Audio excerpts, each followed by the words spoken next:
Adjustment sa ating mga native pigs. Sana susunod na kailangan natin silang i-move. Hindi na tayo makikipagbugbugan sa kanila back and forth. May napansin kasi tayo sa kanila kaya kailangan may adjust tayo sa paddock natin para sa mas smooth na operation natin dito. Nagamit na naman natin ang aking welding skill na pwede na. Tingin ko naman hindi na makalusot dito yung brake. And check nyo pala itong aking top of the line eye shield. Kailangan Hello Kitty para talagang protektado. Naalala nyo ba ang naging problema natin dati sa native pigs kapag nililipat natin sila ng paddock? Ayaw nilang lumipat dahil naalala nila ang electric rope na nakapwesto kung saan dapat sila dadaan. Well, ngayong araw, gagawa natin ang paraan yan.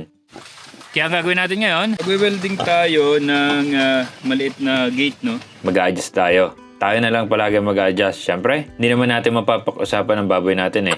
Nga pala, itong ating mga biik, ang lalaki na nila. Talagang kitang-kita kung sino mauna kapag kailangan ng may process o ilitsyon sa birthday ko o ni Jay. Ginamit ko rin mga GI pipe ko na binili ko para sa Greenhouse 2.0 sana natin.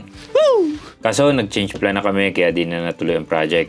Kaya gamitin na muna natin itong mga GI pipe para mapakinabangan na. So ang idea, yung mga pinto ng connection ng mga paddock ng ating native pigs, papalitan natin itong bakal na pinto para matibay kahit banggain nila o sandalan. Kasi aalisin na natin ang electric rope sa tapat nito.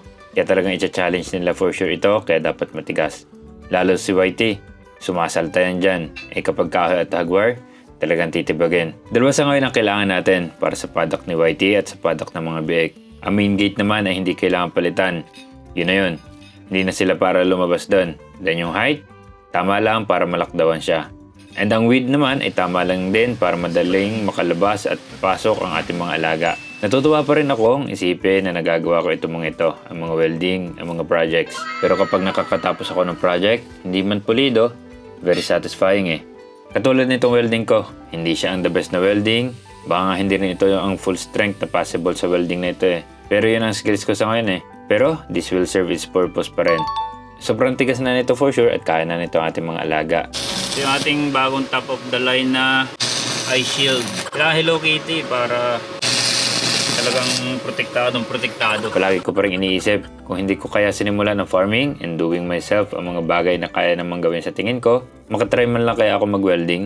Hindi ko na malalaman ang sagot, pero rest assured, masaya ako kung ano ang nagagawa ko ngayon. Tingin ko naman hindi na makalusot dito yung brake. Kahit yung brake natin, bago panganak na mauli na, tingin ko naman hindi nakasya dito.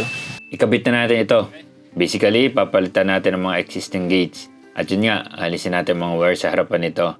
Medyo makipot na lang ang gate ngayon, kaya kailangan medyo adjust ang pagitan ng poste ng kawayan. Kaya imbes na bunutin ko at ibaon ko ulit, ang ginawa ko na lang ay pumutol ako ng bagong kawayan at ibinaon ko na sakto sa gilid ng ating gate.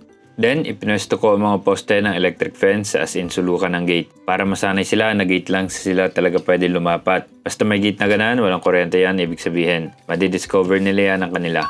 Okay na rin to. Pwede na natin yung i-power on.